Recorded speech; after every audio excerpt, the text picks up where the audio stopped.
Hola, queremos darte la bienvenida al podcast del Departamento Nacional de Planeación, Bitácora, un podcast sobre planeación. Mi nombre es Joana Gari, hago parte del equipo de participación ciudadana del DNP y el día de hoy queremos contarte cuáles han sido los hitos de participación ciudadana que han marcado los procesos de participación ciudadana en el país y cómo estos han aportado a la construcción de paz y también al fortalecimiento de la democracia. Me acompaña el día de hoy mi compañero Andrés Lozano. Él es el líder del equipo de innovación pública. Hola Andrés, ¿cómo estás? Hola Joana. Muchas gracias por acompañarnos el día de hoy en este espacio. Bueno, primero pues contarles a las personas que están compartiendo con nosotros en este momento es que la participación ciudadana es un mecanismo a través del cual podemos hacer oír nuestra voz y dar a conocer cuáles son nuestras preocupaciones, cuáles son las necesidades que tiene la comunidad. Adicionalmente, es el legítimo derecho que tenemos todos los ciudadanos para poder intervenir en la toma de decisiones públicas, expresar nuestra opinión y contribuir en la construcción de una sociedad más justa y democrática. Entonces, pues Andrés, quisiera que me contaras cómo han sido los procesos de participación ciudadana en el país y cómo las luchas y conquistas pues se han dado a través de los procesos de movilización ciudadana. Listo. Bueno, Joana, yo creo que primero me gustaría resaltar el hecho de que la participación ciudadana es un derecho fundamental y como derecho de suyo pues tiene o está atravesado por las disputas por el reconocimiento, la garantía y el goce efectivo del derecho a la participación. Entonces, en segundo lugar es necesario señalar que en América Latina y especialmente en Colombia, pues ha sido un derecho que ha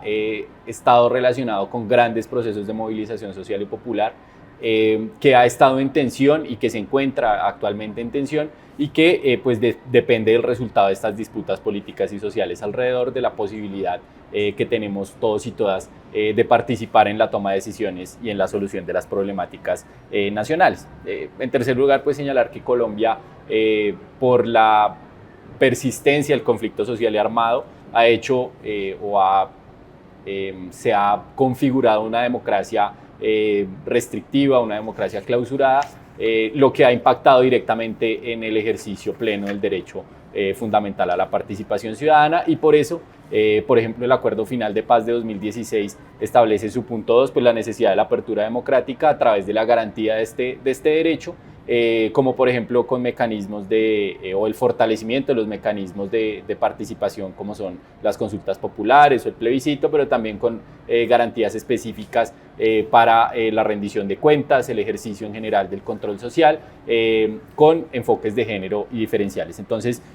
pues la historia de la participación ciudadana en el país es una historia, como lo anotabas, una historia de luchas, una historia de tensiones, y una historia que no está acabada, que está dada precisamente por una sociedad muy plural y que es muy activa alrededor pues, de la defensa de sus intereses. Gracias, Andrés. Claro, además que la participación ciudadana en nuestro país ha estado, digámoslo así, marcado, como dices tú, como por luchas democráticas, ¿no? Como que la ciudadanía se ha organizado para poder buscar la ampliación, el fortalecimiento y también el mantenimiento de la democracia a lo largo de los años. Y esto lleva también como a la posibilidad de decidir, pues todos y todas, cuál va a ser pues nuestro objetivo común. Pero entonces para esto también es importante preguntarle a la ciudadanía qué entiende por participación ciudadana. ¿Qué entiendes por participación ciudadana? Bueno, tengo entendido que es la opinión que nosotros tenemos como ciudadanos en cuanto a las decisiones del Estado. Para mí la participación ciudadana abarca varias cosas, como lo puede ser en el trabajo, en la calle. Y como ejemplo en el trabajo, si un compañero necesita de pronto algo, yo poderle colaborar. Participación ciudadana para mí es cuando el distrito o la alcaldía convoca como a marchas pasivas, pues uno participar. Que hay una jornada de vacunación como la que hubo ahorita de la fiebre amarilla, si uno no tiene la vacuna, pues participar. Cuando hay elecciones de alcalde, de presidente, pues participar. Si alguien le pregunta una pregunta, permítame la redundancia, a la persona que va caminando por la calle, y si sabe responder, pues responde. Bueno, entonces para habiendo escuchado toda lo que entienden los ciudadanos sobre qué es la participación ciudadana, como les contábamos, pues esto es un podcast sobre cuáles son los hitos de participación ciudadana que han marcado la construcción y el proceso de la participación ciudadana en el país. Entonces es importante saber qué es un hito de participación ciudadana. Andrés, ¿qué sería entonces un hito de participación ciudadana? ¿Cómo podríamos entenderlo pues, en el marco de nuestra conversación? Un hito estaría relacionado con momentos históricos, momentos precisos de nuestra historia nacional que han o logrado conquistas de reconocimiento del derecho o han significado grandes procesos sociales y populares alrededor pues, del involucramiento ciudadano y comunitario en la toma de decisiones. Entonces, podríamos decir que son momentos específicos en los cuales se expresa la participación formal a través de, digamos, plasmar o materializar el derecho en leyes, normas, jurisprudencia y demás, pero también en esta tensión pues, que siempre existe con la participación informal o la participación autónoma que se desarrolla a través de, digamos, la protesta social, que se desarrolla también a través de los procesos de toma de decisiones más autónomos de la ciudadanía, en asambleas, ollas comunitarias y este tipo de procesos y que han precisamente como marcado la historia nacional con respecto al derecho y con respecto a sus consecuencias en la vida nacional. Ok, porque digamos, antes de que empezáramos a hablar, pues antes de que empezáramos a grabar, estábamos hablando que un hito pues histórico en el tema de la participación era justamente la Constitución Política de 1991. Pero tú me contabas que hay un hito antes, más digamos como que inicia en estos últimos 50 años, que es el de la elección popular de alcaldes. ¿Me puedes contar un poco más sobre eso, por favor? Claro, Joa. Primero, pues, anotar que pues el país ha estado en una dinámica muy, precisamente por las tensiones de la misma estructura social, las desigualdades y las exclusiones históricas, pues tendríamos que mencionar que en las décadas anteriores a los 80 pues también hubo momentos muy importantes de participación y movilización social. Pensemos las luchas estudiantiles y campesinas de los años 60 y 70,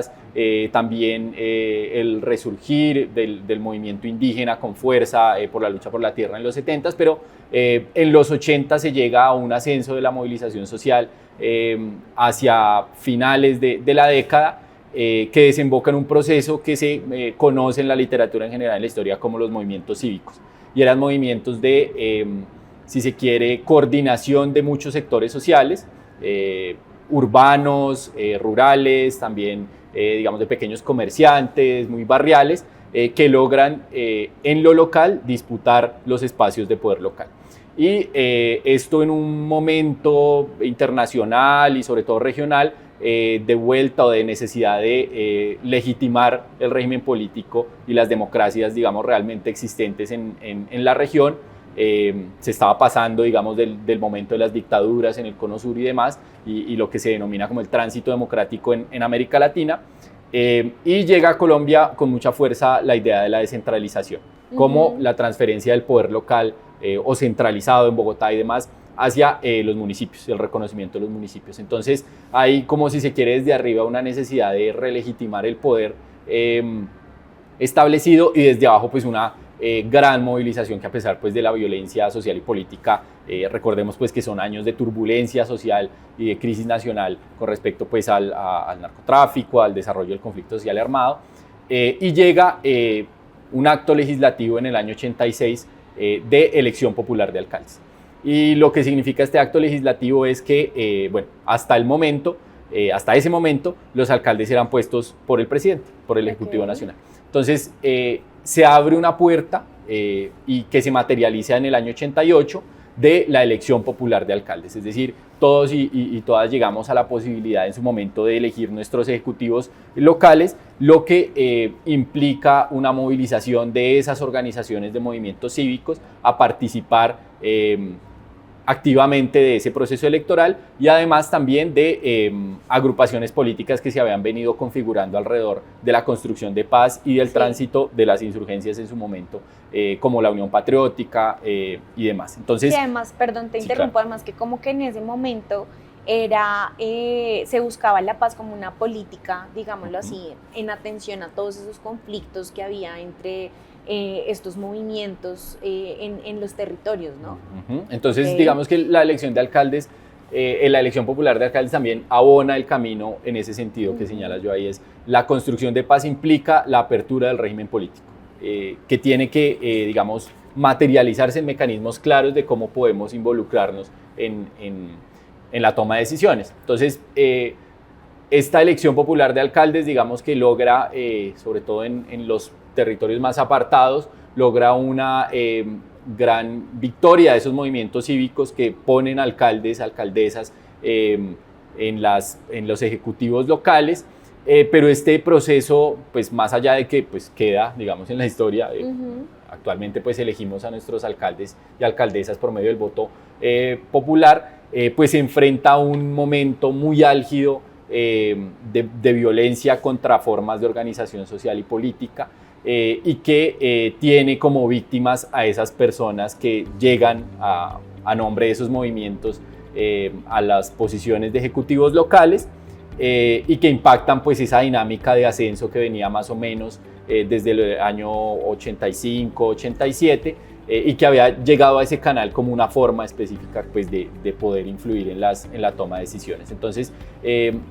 como pues en esta dinámica de que los hitos pues también tienen que ver con las disputas y con el desarrollo de estas luchas, pues digamos que la elección popular de alcaldes llega a un momento, si se quiere, limitado, cuando llega pues toda esta violencia que cobra la vida pues de muchos liderazgos sociales y políticos en los territorios. Claro, además que la Constitución de 1991 extendió ese periodo por 3 años y el acto legislativo del 2 del 2022 permitieron que pasaran de tener de 3 a 4 años. Exacto. Entonces digamos que la Constitución política pues también como que recogió ese granito de la elección popular de alcaldes, y además que les permitió también llegar a los gobernadores para ser elegidos por voto popular. Entonces también la Constitución del 91 también obviamente pues también sería nuestro granito también en temas de participación ciudadana, ¿no? Entonces, ya que cuéntanos un poco, Andrés, cómo fue el proceso, digámoslo así, participativo para poder tener la Constitución Política de 1991. Listo, ahí tendríamos que señalar primero pues un ambiente nacional con respecto o que estaba muy volcado hacia la solución política del conflicto con ciertas organizaciones, específicamente pues la más representativa del momento pues con el M19, el movimiento 19 de abril, y que esos grupos y en general el movimiento social por la paz pues había reclamado la necesidad de una transformación de la forma de la política, digamos, y de la toma de decisiones profunda. No era solamente a través de, digamos, reformas parciales, sino que era necesario reconstituir, pues, digamos, todo el Estado. Entonces, esto aunado pues, a un momento que ya hacía alusión, el momento, pues, a principios de la década del 90 se señalaba la cuestión de la crisis nacional. Entonces, el país se abocaba a una crisis posibilitada por la violencia del narcotráfico, por las desigualdades, y se llega como a la necesidad o a un consenso nacional de, en un espacio constituyente, poder dar solución a todas esas problemáticas históricas. Que pues el camino de la constituyente como el espacio estaba, pues recordemos que regía pues la Constitución de 1886, una constitución bastante limitada en términos democráticos, y pues el gobierno de la época tiene que sortear algunas barreras normativas para convocar a esa Asamblea Nacional Constituyente, que por primera vez en la historia en la historia de Colombia, permite que los ciudadanos y las ciudadanas elijan por voto a sus representantes en la Asamblea Nacional, y que llega a una pluralidad de voces muy importante, representantes indígenas, representantes afrodescendientes, de esos movimientos cívicos, de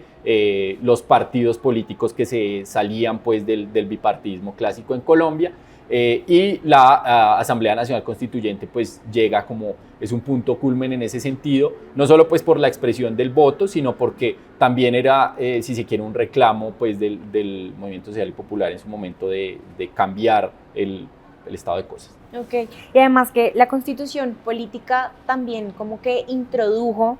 todo el tema de la democracia participativa, ¿no? Como que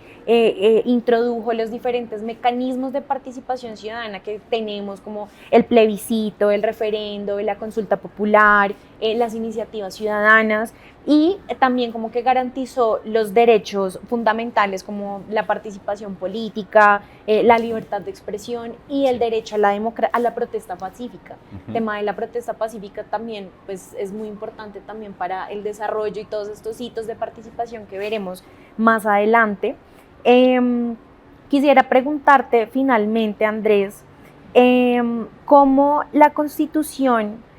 también representó este avance democrático y de todas maneras porque no garantizó plenamente el derecho de la participación, o sea, ¿qué le hizo falta a la Constitución, para poder garantizar plenamente la participación ciudadana en el país? Sí, yo creo que estaría relacionado con 2 o 3 cuestiones. Una, por la misma composición de la Asamblea Nacional, digamos que es un momento, o tendríamos que leerlo más bien desde el momento global, el momento de la región, es un momento en el que las teorías económicas de apertura de los mercados están muy fuertes y que se condensa en la Constitución, es decir, un modelo económico neoliberal regido que digamos que se ha interpretado un poco como una contradicción que existe en la Constitución del 91, pero que si uno lo mira con detenimiento, pues es producto precisamente de esa correlación de fuerzas de la Asamblea Nacional Constituyente. Entonces tenemos un modelo económico muy abierto hacia el libre mercado y demás, pero tenemos todos estos, este reconocimiento de derechos que señalabas en la idea del Estado Social de Derecho, ¿no? ¿Y qué sucede? Que la Constitución llega a desarrollarse plenamente, tal vez más hacia ese lado económico del modelo, que también pues tiene un discurso participativo, pero es un discurso participativo muy del individuo, muy del Estado, que abre los canales, que reconoce la participación informal y autónoma de manera muy limitada, pero que digamos que consigna algunas banderas que luego son recogidas por la ciudadanía, y es en el desarrollo de la Constitución, en años posteriores, en movilizaciones posteriores, que se logra, digamos, otro tipo de conquistas, que tiene que ver, digamos, más adelante con las movilizaciones campesinas de los años del 94-96, la expresión de, por ejemplo, la ley 160 del 94 que reconoce las zonas de reserva campesina, la ley 70 del 93 sobre la propiedad colectiva de comunidades negras, que hace poco estuvimos pues celebrando en el marco del Gobierno del Cambio, pues la importancia histórica que tiene esa ley, y en general luego el desarrollo pues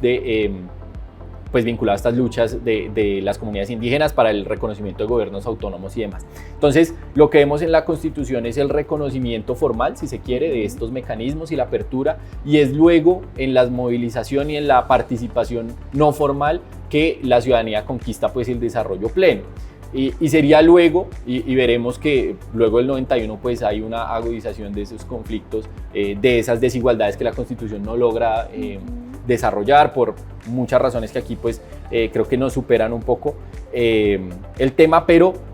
pues es un hito precisamente por eso, porque condensa un momento de la lucha que logra el reconocimiento, logra la materialización, pero que también, si se quiere, abre un espacio nuevo, cualitativamente diferente con respecto a los 80 y demás. No podemos ver los hitos como necesariamente acumulativos o que van ascendiendo, sino que de suyo pues dependen de la capacidad ciudadana de poder materializar el derecho y del Estado pues de garantizarlo plenamente. Claro, y además que como que cada hito trae nuevas cosas, ¿no? Como que se abren nuevas ventanas de necesidades, nuevas ventanas de oportunidades, también de mejora para los procesos. Entonces, pues nada, Andrés, muchísimas gracias por acompañarnos en este primer episodio y bueno, y a ustedes los esperamos también para que nos acompañen al próximo episodio para que conozcan más sobre cuáles son los hitos que han acompañado nuestro proceso histórico de la construcción de participación ciudadana en nuestro país.